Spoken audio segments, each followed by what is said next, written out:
Assalamualaikum warahmatullahi wabarakatuh. Waalaikumsalam warahmatullahi wabarakatuh.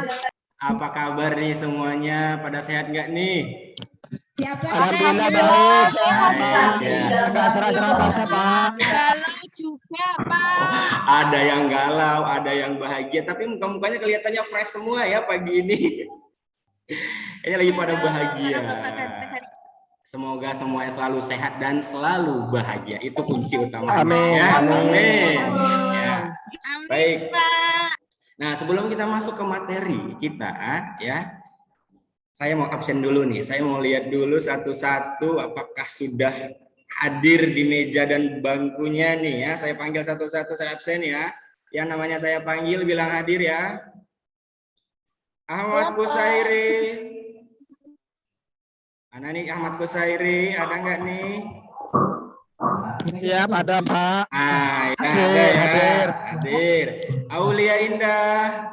Hadir Pak. Oh iya, ini selalu semangat nih Aulia nih kelihatannya ya. Ya, Pak, tadi Aulia Pak. Apa itu? Pak, enggak Pak, malu Pak. Malu ya? Enggak. Kalau Aulia mah kelihatannya aja yang malu-malu. Dia mah selalu bahagia saya lihat ya. Oke, kita lanjut dulu. Arik Hernanda, mana nih Arik? Hadir. Oh, hadir. Baik. Elva. hadir Pak. Oke, Evi. Nah, ini nih ketua kelas kita ya, yang paling imut, yang paling cantik dan selalu bahagia. Yang luar biasa Pak. Iya ya. Terus Fahmi, mana nih Fahmi? Fahmi. Lagi di kamar mandi ya si Fahmi atau Toilet lagi? Pak. Tadi ke toilet. Oh iya. Jangan-jangan dia mampir lagi ke kantin makan dulu ya. Ya katanya mau pipis dulu Pak. Oh, baik. Inayatul ini. Ada nggak nih Inayatul? Sama ke kamar mandi juga ya? Kami tetap dengan Oh, baik. Nila. Nila ada Nila? Aduh, banyak yang Tadi kamar lagi mandi ngasih ya. buku tabungan Pak. Oh Beneran iya lagi. ya, baik. Iya. Siti Maria. Hadir Pak. Oh, baik. Umi Lia, mana nih si Umi nih? Hadir. Baik. Terakhir Yuyun. Hadir dong Pak. Hadir ya. Hadir. Baik, ya. Kayaknya pagi ini kita harus semangat nih ya, karena pelajaran hari ini harus apa namanya ya. Kalian harus semangat selalu, nggak boleh yang namanya melamun nanti ya, pelajaran Bapak ya. Sudah siap belum nih untuk masuk ke materinya nih? Siap nggak? Siap ya. Oke. Semangat semuanya. Baik. Nah, sebelum kita mulai, saya minta ketua kelasnya Evi. Nah, Evi tolong dipimpin doanya ya. Kita berdoa bersama-sama agar materi apa yang kita pelajari hari ini bisa kita ambil ya, bisa berjalan dengan lancar apa yang kita pelajari gitu ya. Oke, silakan Evi dipimpin untuk doanya. Siapa? Saya nomor absen 6 Pak. Oh ya, siap. Silakan dipimpin. Siap gerak. Sudah siap semua teman-teman? Oke. Berdoa mulai. Salah keliru. Siap gerak. Beri hormat. Selamat pagi Pak. Selamat pagi. Selamat pagi, Selamat Pak. pagi Pak. Selamat pagi. Selamat pagi Mas. Mulai. Baik ya. Nah, tolong Pak, masih berdoa. masih berdoa. Oh, baik. Kurang, Pak. Baik. Doanya Epi banyak Pak. Berdoa selesai. Ya, mudah-mudahan dengan doa yang sudah tadi dipimpin oleh Evi, apa yang kita pelajari hari ini bisa kita ambil ya, bisa masuk ke otak kita dan juga proses belajar mengajar kita bisa berjalan dengan lancar ya. Oke. Nah, saya minta satu orang untuk menyalakan proyektornya. Arik mungkin, Rik, coba dicolokin dulu proyektornya. Nah, sudah ya. Colokin aja. Ya, baik. Baik. Pak, nggak Ya. pulang pagi. Nah, ini Bapak mau tampilin dulu PPT-nya biar kita tahu apa yang kita pelajari hari ini. Oke, Pulang pagi, pulang pagi. jangan pulang dulu, masih pagi nih ya.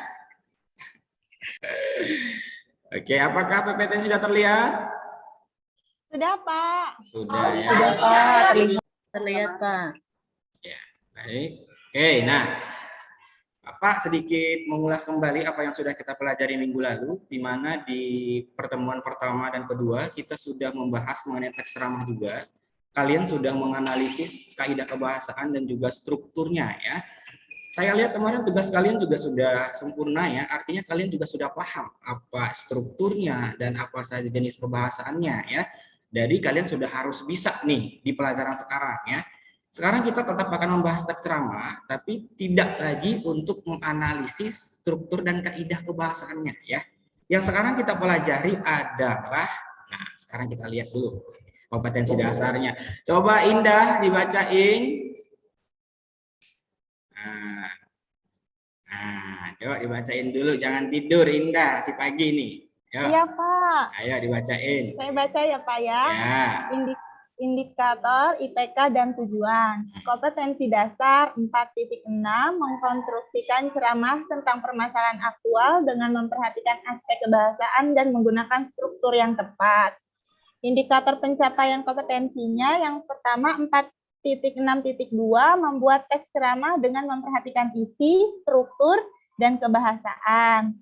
4.6.3 menyajikan teks ceramah dengan memperhatikan isi, struktur, dan kebahasaan. Tujuannya, peserta didik dapat menyampaikan atau menyajikan hasil teks ceramah yang ditulisnya dengan memperhatikan penguasaan materi, vokal, gestur, ekspresi, dan intonasi. baik, terima Sudah, kasih Aulia. Nah, Sama, Pak. ya, berarti hari ini yang kita pelajari adalah tentang mengonstruksi ceramah ya. Nanti kalian harus bisa membuat teks ceramah dan juga menyajikan teks ceramah yang kalian buat ya.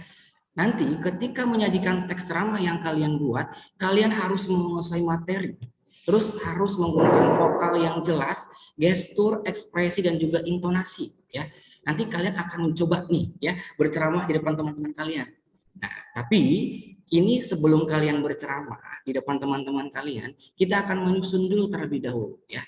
Kita akan menyusunnya tahapan demi tahapan ya. Jadi kalian nggak usah takut nanti ya. Pokoknya kita harus selesaikan teks ceramah ini dengan langkah-langkah yang tepat. Biar nanti kalian ketika maju ke depan dan berceramah, kalian juga tidak salah untuk menyampaikan apa yang sudah kalian buat. Ini yang akan kita pelajari hari ini. Ya, oke. Sebelumnya Bapak sudah menjelaskan tentang unsur-unsur ceramah.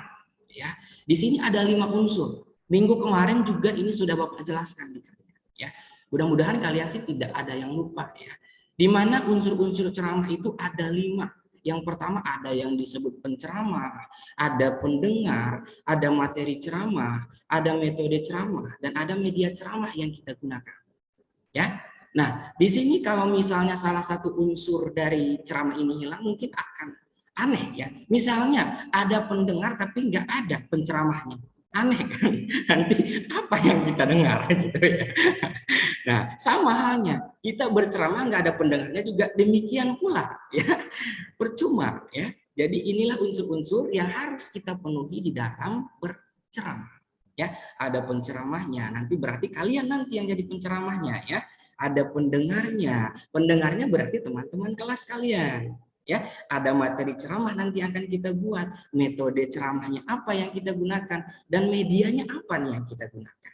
Media di sini adalah alat yang bisa kita gunakan ketika saat berceramah. Misalnya ya yang kita gunakan adalah mic, sound system atau misalnya headphone. Nah, itu bisa kita gunakan. Itu yang disebut sebagai media atau alat ketika kita berceramah. Nah, yang ingin Bapak tanyakan adalah metode ceramah nih, ya. Karena ketika kita melaksanakan ceramah, kamu harus tahu nih metode yang kamu gunakan apa nanti di depan. Ada yang ingat nggak nih metode ceramah ada berapa dan apa saja? Coba Umi, masih ingat nggak nih metode ceramah? Iya, Pak. Coba sebutkan satu, Umi. ada ekstemporan, Pak. Betul. Apalagi Umi? Ekstemporan ada metode naskah, Betul. ada metode apa lagi ya Pak ya? Metode Impromptu. apa lagi? Impromptu, Betul. iya. Satu lagi apa? Eh, Hafalan. hafalan, iya Pak, Nah, hafalan. betul ya. Berarti metode ceramah ada 4. Yang pertama ada yang disebut impromptu ya. Impromptu itu adalah metode yang dilakukan tanpa persiapan. Nah, ini nggak bisa nih kita lakukan ya. Mungkin hanya orang-orang yang punya jam terbang lebih banyak yang bisa melakukan hal ini. Yang kedua ada yang disebut hafalan ya. Hafalan itu artinya kita bikin teks terlebih dahulu, terus kita hafal apa yang sudah kita buat. Nah, ini bisa nanti kita laksanakan. Dan yang ketiga ada yang disebut membaca catatan atau membaca naskah. Nah, kalau membaca naskah menurut Bapak terlalu monoton ya nanti ketika kita berbicara di depan, tapi harus fokus ke teks yang kita buat. Dan yang terakhir adalah ekstemporan. Ya, ekstemporan ini adalah ceramah yang hanya menuliskan pokok-pokok pikirannya saja. Nah, berarti misalnya nih nanti ketika kalian ceramah di depan, ada beberapa kalimat mungkin yang susah untuk dihafal, itu boleh kalian tuliskan di kertas. Ya, misalnya ada beberapa kata, ada yang menggunakan bahasa Inggris, bahasa Arab misalnya ya, itu boleh ya. Itu yang disebut dengan metode ekstemporan ya. Gagasan-gagasan penting yang mungkin bisa kita buat ke dalam metode ekstemporan itu nanti yang kita bawakan ke depan. Nah, nanti untuk praktek ceramah kita hanya ada 2 metode yang bisa kita gunakan ya. Yang pertama adalah metode hafalan, yang kedua adalah metode ekstemporan. Nah, ingat-ingat ya, tidak ada metode impromptu dan tidak kita gunakan juga metode membaca naskah ya. Ada 2 nanti. Nah, diingat itu ya. Oke. Nah, di sini Bapak punya satu video ceramah nih ya. Nanti kalian coba perhatikan sama-sama.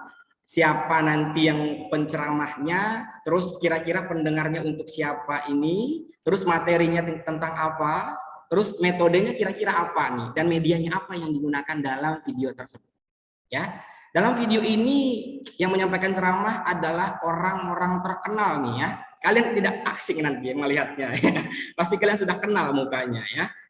Nah, coba diperhatikan sama-sama ya, fokus semua menghadap ke depan ya, perhatikan. Terus nanti tugasnya adalah kamu harus tahu siapa yang menyampaikan ceramah, kamu harus tahu juga nanti ya, kira-kira pendengarnya untuk siapakah ceramah tersebut, yang ketiga materinya tentang apa, yang keempat nanti metodenya apa yang digunakan, dan yang kelima medianya apa ya.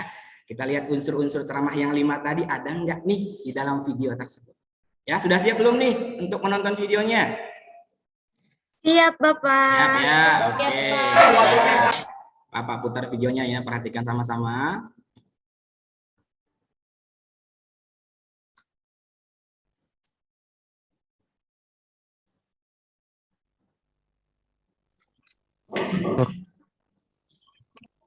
Nah, sudah ditonton belum? Gimana? Nah, kenal nggak nih ustadznya siapa yang menyampaikan ceramah? Bapak. Nasir. Iya, ternyata Ustadz Nasir ya yang menyampaikan ceramahnya ya. Oke, coba si Epi tadi kayaknya semangat banget nonton ceramahnya ya. Dia kayaknya tadi memperhatikan dari atas ke bawah nih yang menyampaikan ceramah. Epi, coba. Ya, Pak. Kira-kira ceramahnya disampaikan untuk siapa tadi? Disampaikan untuk pendengar. Pendengarnya siapa? Tadi disebutin loh di akhir. Pendengar. Oh, pas saya tadi itu sedang garuk-garuk Pak, jadi nggak dengar. Oh iya baik. Tadi sempat Banyak nyamuk, Pak, dibacain kelasnya. ya. Oh ya baik. Nanti kita semprot dulu ya kelasnya ya biar nyamuknya pada mati semua Iya, ya. Pak. Baik, Apa saya Pak. pindah depan aja ya? Jangan terlalu cantik nanti mentok ke bapak nih ya. Oke, di situ tadi sudah disampaikan bahwa ceramah ini ditujukan untuk siswa-siswi SMA Bintara ya. Tadi di akhir ada konjungsi penegas ya. Jadi siswa-siswi SMA Bintara. Nah, berarti artinya ceramah ini ditujukan untuk siswa-siswi SMA Bintara ya. Ini sebenarnya ceramahnya ceramah singkat tidak terlalu lama ya, karena ini hanya sekedar contoh saja. Terus yang kedua, materinya kira-kira tentang apa nih, Bu Inayatul? Nah, coba. Saya kurang konsen. Kurang konsen Inayatul. Iya. Ngobrol Saya belum mulu, sarapan, Bapak. Besok harus sarapan pagi dulu ya, biar konsen belajarnya ya. Iya, emak nggak Baik. masak tadi pagi. Baiklah ya. Materi ceramahnya adalah tentang penyambutan bulan suci Ramadan ya. Berarti di sini kajiannya tentang bulan Ramadan. Topiknya tentang keagamaan berarti ya. Terus yang keempat adalah metode ceramahnya. Ada yang tahu nggak nih kira-kira metode ceramah yang digunakan oleh Pak Nasir ini apa nih? Dari 4 jenis metode tadi. Pak, saya Pak. Hafalan. Aulia apa nih? Iya sama jawabannya Sama, kayak Umi baik. Pak. Betul Aulia sama Umi ya. Ini sebenarnya kalau kita lihat dari ceramah yang disampaikan pasti metodenya hafalan ya. Karena ini medianya pun ada ya. Medianya kan ada kamera pasti di depan ya. Nah, ini berarti sudah dipersiapkan terlebih dahulu. Nah, berarti metode yang digunakan oleh Bapak Nasir itu adalah metode hafalan. Ya, kalian juga boleh nanti ketika ceramah di depan ya, boleh menggunakan metode ceramah atau metode apa tadi yang kedua? Metode extemporan. Ya. Orang. Betul sekali ya. Nah, oke. Saya absen nomor 5. Iya, tadi nomor 6 sekarang nomor 5. Gimana itu? Hai, Pak. Oh, naik ya, naik 1 angka ya. Baiklah. Baik. Terus kita cek dulu strukturnya ya.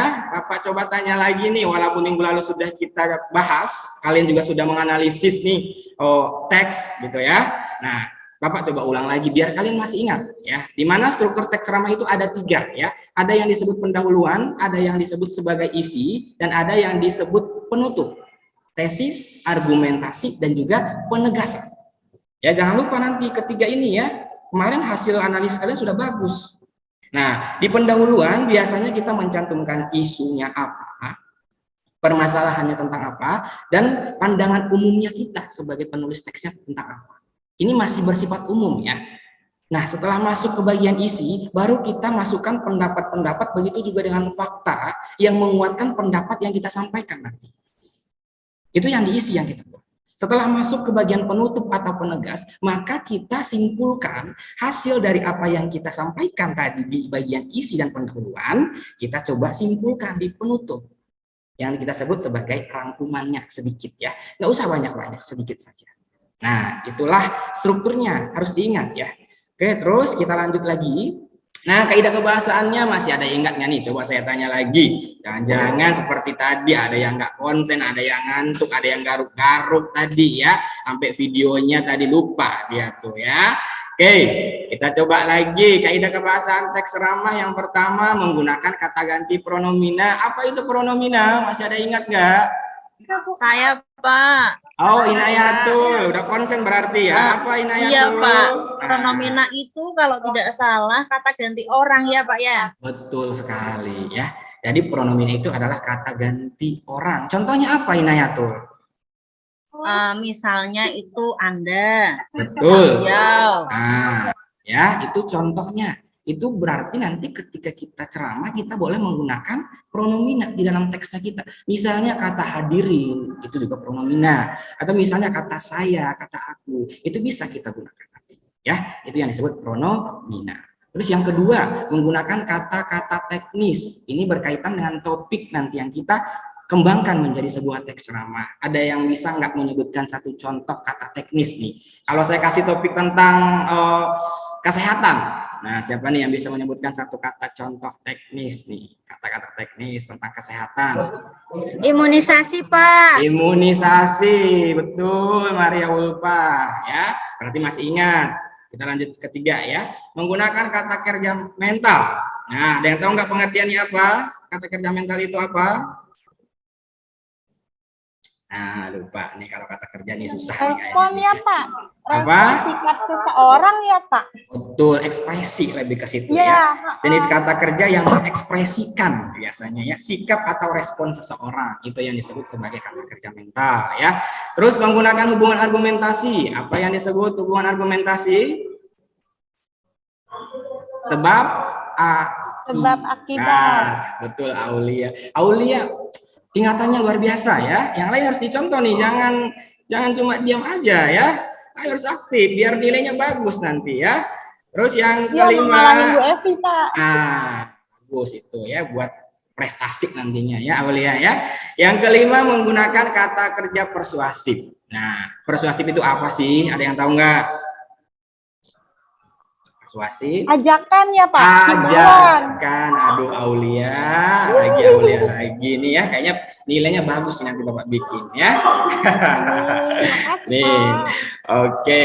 Nah, sekarang kita akan mencoba ya menyusun langkah-langkah teks ceramah. Jadi ada langkah-langkahnya. Tidak mungkin nanti langsung drag udah jadi teks utuh. Enggak ya. Kita mulai dari tahapan pertama sampai tahapan terakhir. Di mana tadi kita sudah mengetahui metodenya apa ya. Terus kita mengetahui unsur-unsurnya apa saja. Nah, langkah-langkah kita untuk menyusun teks ceramah di sini ada beberapa hal yang harus kalian pahami. Yang pertama, menentukan topik dan tujuan kalian untuk berceramah. Itu yang pertama. Kalian harus tahu dulu topik apa nih yang akan kalian bawakan, yang akan kalian jadikan ke dalam teks ceramah. Ya. Terus tujuannya untuk apa? Yang kedua, menyusun kerangka ceramah. Nah, setelah kalian buat nanti topik dan tujuannya apa, maka kalian harus susun dulu kerangkanya. Misalnya di bagian pendahuluan apa nih kerangkanya? Di bagian isi apa nih kerangkanya? Di bagian penutup apa nih kerangkanya? Nah, dari kerangka yang sudah dibuat, maka nanti akan kita kembangkan menjadi satu teks ceramah yang utuh. Ya, jadi bertahap kita lakukan. Jangan langsung kamu buat teks ceramah utuh ya. Dari kerangka yang sudah kamu susun nantinya, itulah nanti yang akan kita kembangkan menjadi satu teks ceramah yang benar-benar utuh. Dan itu pun nanti yang akan kalian sampaikan di depan teman-teman kalian. Ya, jadi kita belajarnya bertahap. Jangan langsung buat teks ceramah dan ngambil di internet ya. Nggak mungkin nanti ngambil di internet. Saya tahu nanti yang mana yang ngambil nih ya. Nah, harus disusun satu-satu. Kita susun dulu apa sih topiknya, yang kedua tujuannya untuk apa nih gitu ya. Terus kerangka bagian pendahuluannya apa saja nih gagasan pokoknya, terus isinya apa, penutupnya apa. Nah, dari situlah baru kita nanti jadikan ke dalam teks ceramah, baru kita sunting kembali teksnya. Ya, bertahap kita lakukan. Tidak ujuk-ujuk langsung ada teks ceramahnya ya. Ini harus bertahap biar kalian juga nanti ketika disuruh untuk membuat teks ceramah di luar sana ya, kalian juga sudah bisa tanpa harus mencontoh karya orang lain. Ya. Nah, yang penting di sini kalian paham topik apa yang akan kalian buat dan tujuannya untuk apa. Itu yang paling penting diingat ya. Nah, bagaimana cara kita menentukan topik dalam teks ceramah, Pak? Nah, di sini Bapak sudah buat ada beberapa topik teks ceramah yang bisa kita jadikan ke dalam teks ceramah. Misalnya ada pengalaman pribadi kalian, terus ada hobi dan keterampilan, ada pengalaman dalam pekerjaan, pelajaran sekolah atau kuliah, pendapat pribadi, peristiwa hangat dan pembicaraan publik, masalah keagamaan, problem pribadi, biografi tokoh terkenal, dan minat halayak. Nah, ini sudah Bapak list nih ya. Jadi banyak topik-topik yang bisa kita jadikan ke dalam teks ceramah nantinya. Termasuk seperti yang tadi yang disampaikan oleh Pak Nasir tuh ya. Dalam ceramahnya itu berarti topiknya tentang keagamaan. Nanti kalian, Pak saya boleh nggak nih ngambil topik tentang keagamaan? Saya tertarik sama Pak Nasir yang tadi menyampaikan ceramah, kayaknya enak banget gitu ya. Nggak terlalu panjang sepertinya Pak. Boleh silahkan. Ya, kalian nanti coba buat, tapi nanti kalian harus dibagi per kelompok. Nanti Bapak bagi, tunggu nanti ya di akhir nanti Bapak bagi kelompoknya ya. Nah, setelah nanti kamu tahu topik apa yang kamu buat, misalnya nanti kamu topiknya adalah keagamaan, boleh silakan. Maka yang kedua kamu tentukan setelah topik itu adalah tujuannya. Nah, coba kita lihat tujuannya seperti apa ya. Nah, ternyata dalam merumuskan tujuan ceramah ada dua tujuan dalam teks ceramah. Yang pertama adalah tujuan umum dan tujuan khusus. Nah, dua-duanya nanti harus ada di kerangkanya ya. Tidak cuma satu, harus ada dua-duanya. Berarti ketika yang ditanya tujuan umumnya, kamu pilih salah satu di antara ketiga ini. Apakah ceramah informatif yang kamu gunakan nanti, ataukah ceramah persuasif, atau ceramah rekreatif. Ini harus kamu pahami satu persatu. Nah, ketika yang kamu buat itu adalah ceramah informatif, maka ceramah itu ditujukan untuk menambah pengetahuan pendengar. Misalnya, ceramah tentang peranan para pelajar pada masa perang kemerdekaan, posisi Indonesia di kancah internasional. Jadi, harus ada informasi mungkin yang tidak semua orang paham. Kamu sampaikan informasi terbarunya. Hingga nanti si pendengar juga, oh ternyata seperti itu ya. Ada yang dia tangkap. Ya, jadi di sini lebih ke pengetahuan pendengar. Sedangkan kalau kita bandingkan dengan ceramah persuasif, persuasif ini kan ajakan ya. Artinya ditujukan agar pendengar mempercayai, menyetujui, atau bahkan mengikuti ajakan pembicara. Seperti yang tadi misalnya ya Pak Nasir sudah menyampaikan tentang keutamaan nih bulan Ramadan atau menyambut bulan Ramadan. Apa yang harus kita siapkan? Ajak pendengar ya. Apa yang harus kita laksanakan ketika bulan Ramadan itu datang? Nah, ajaklah si audiens, si pendengarnya dengan ceramah persuasif yang kamu lakukan. Agar dia mempercayai, menyetujui, bahkan mungkin bisa mengikuti apa yang kamu sampaikan. Itu yang disebut ceramah persuasif. Sedangkan kalau ceramah rekreatif, itu ditujukan agar pendengar merasa terhibur.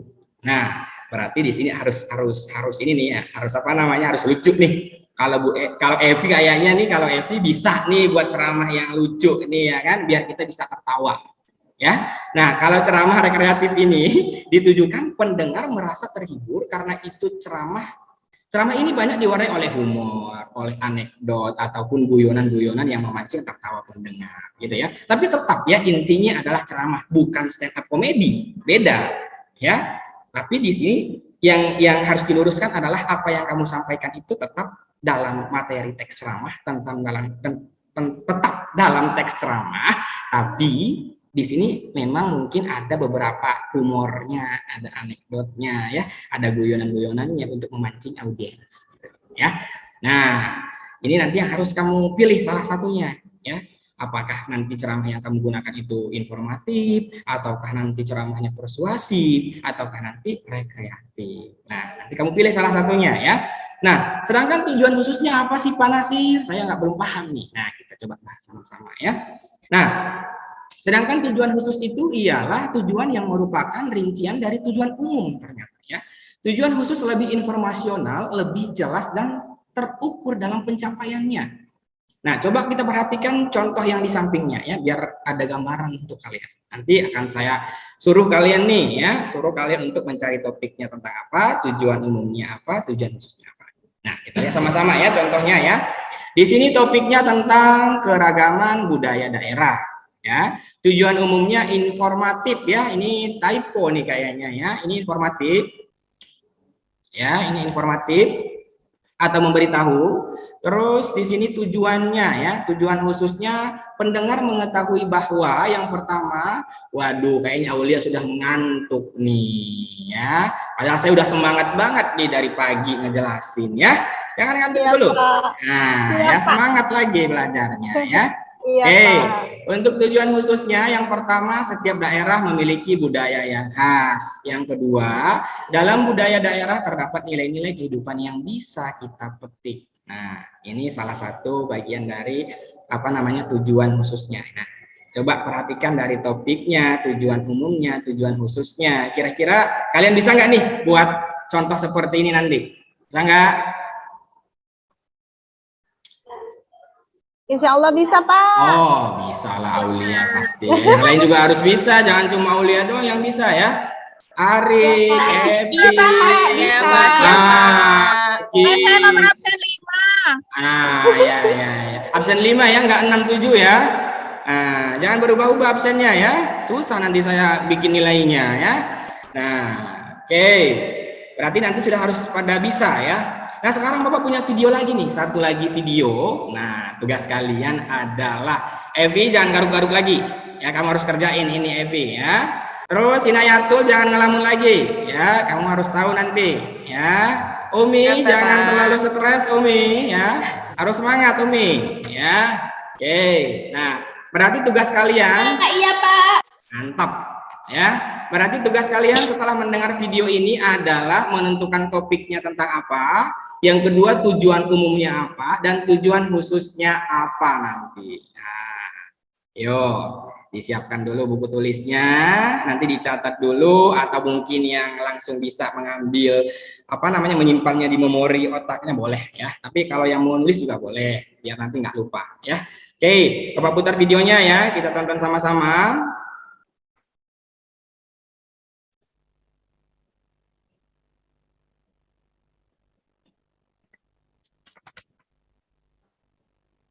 Sini perhatikan sama-sama, jangan ada yang ngelamun, jangan ada yang kamar mandi ya. Oke, kerangka ceramah yang baik memiliki ciri-ciri sebagai berikut. Yang pertama, ceramah meliputi 3 bagian pokok, yaitu pengantar, isi, dan penutup. Ini yang saya sampaikan sebagai strukturnya, baik di pertemuan 1, 2, dan sekarang juga saya bahas kembali. Ya, kamu sudah paham ya. Terus yang kedua, maksud dari ceramah diungkapkan dengan jelas. Maksudnya apa? Maka tadi saya sampaikan, tulis dulu topiknya apa. Tujuan khususnya apa? Tujuan umumnya apa? Biar kamu juga tahu nanti apa yang kamu sampaikan. Tujuannya untuk siapa kamu sampaikan. Ya.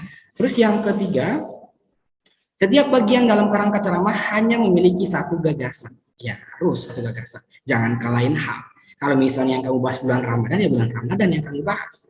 Jangan kamu bahas pemberontakan di daerah mana gitu ya. Bulan Ramadan yang kamu bahas. Seperti itu ya. Harus satu gagasan.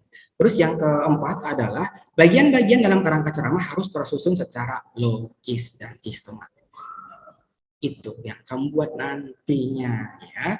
Kamu buat dulu nanti topiknya tentang apa, tujuan umumnya apa, tujuan khususnya apa, baru kamu masuk ke bagian strukturnya. Di mana tadi yang pertama pengantar atau pendahuluannya apa, gagasan pokoknya, isinya apa, gagasan pokoknya, bentuknya apa, gagasan-gagasannya. Setelah kita buat kerangkanya, baru kita kembangkan menjadi satu teks ceramah yang utuh yang nantinya akan kalian sampaikan di depan teman-teman kalian. Nah, harus sudah siap nanti ketika ceramah. Jangan gugup, jangan takut ya. Kita harus siap berceramah di depan teman-teman kita agar nanti kalian juga terbiasa berceramah di luar sekolah maksudnya ya, untuk menguji percaya diri kalian ya, harus bisa nanti 1% ya. Nah, setelah kita susun kerangkanya, kalian juga harus mengkaji ya. Jadi setelah nanti kita susun menjadi teks ceramah kerangka tersebut, kita harus mengkaji bahannya secara kritis. Kita harus melihat kembali, ada nggak nih yang salah di sini. Takutnya ketika kamu menyampaikan satu hal ada yang salah ya, kita harus mengkaji ulang. Maaf. Terus yang 50 menit ini. Oh ya, sekarang. Nah, terus yang kedua meninjau kelayakan, meninjau bahan, menyusun sistematika dan menguasai bahan ceramah ya. Oke, terakhir, nah ini tugas di rumah ya. Nanti kalian kirim di Google Form ya. Nanti Bapak tunjuk dulu kelompoknya, Bapak bagi 4 kelompok. Yang pertama ketua kelompoknya, kelompok pertama Fahmi. Fahmi siap ya ketua kelompoknya. Yang kedua ketua kelompoknya adalah Evi, yang ketiga Umi, yang keempat Aulia, ya. Nah, itu kelompoknya ya. Ya, Pak. Nah, ini sudah Baik, ada Pak. tugasnya. Kalian nanti lengkapin apa yang ada di dalam tugas ini ya. Topiknya apa, tujuan umumnya apa, tujuan khususnya apa, strukturnya, pembuka, isi, dan penutupnya. Nanti di minggu depan, pertemuan depan, Bapak akan tagih ini sekalian kita kembangkan menjadi teks ceramah. Paham nggak semuanya? Paham, Pak. Alhamdulillah. Baiklah, kalau begitu karena waktu kita juga sudah habis ya. Nah, berarti artinya kita sampai di sini dulu ya. Mudah-mudahan semuanya sudah memahami apa yang saya sampaikan. Begitu juga dengan tugasnya nanti jangan lupa dikerjakan ya. Namun sebelum kita tutup pembelajaran kita hari ini, Bapak minta 1 orang, mungkin Fahmi tadi pas doa nggak ada, sekarang Fahmi yang mimpin doa dulu, biar kita tutup pelajaran kita. Silakan Fahmi. Alhamdulillahirrahmanirrahim. Mari kita tutup pembelajaran pada pagi hari ini dengan bacaan wal asri. Bismillahirrahmanirrahim. Wal asri innal insana lafi khusr illa illal ladzina amanu wa amilus solihati wa tawassaw bil haqqi wa tawassaw bis sabr. selesai. Amin. Alhamdulillah ya, pelajaran kita hari ini selesai. Mudah-mudahan apa yang Bapak sampaikan tadi kalian bisa memahaminya. Begitu juga dengan tugasnya, jangan lupa ya semuanya ya. Per kelompok nanti dikerjakan. Nanti Bapak kirim Ya, link Pak. Google Form-nya ya. Oke, baiklah semuanya. Terima kasih banyak atas partisipasi kalian. Tadi sudah aktif semua. Bapak akhiri pertemuan hari ini. Wassalamualaikum warahmatullahi wabarakatuh. Waalaikumsalam warahmatullahi wabarakatuh.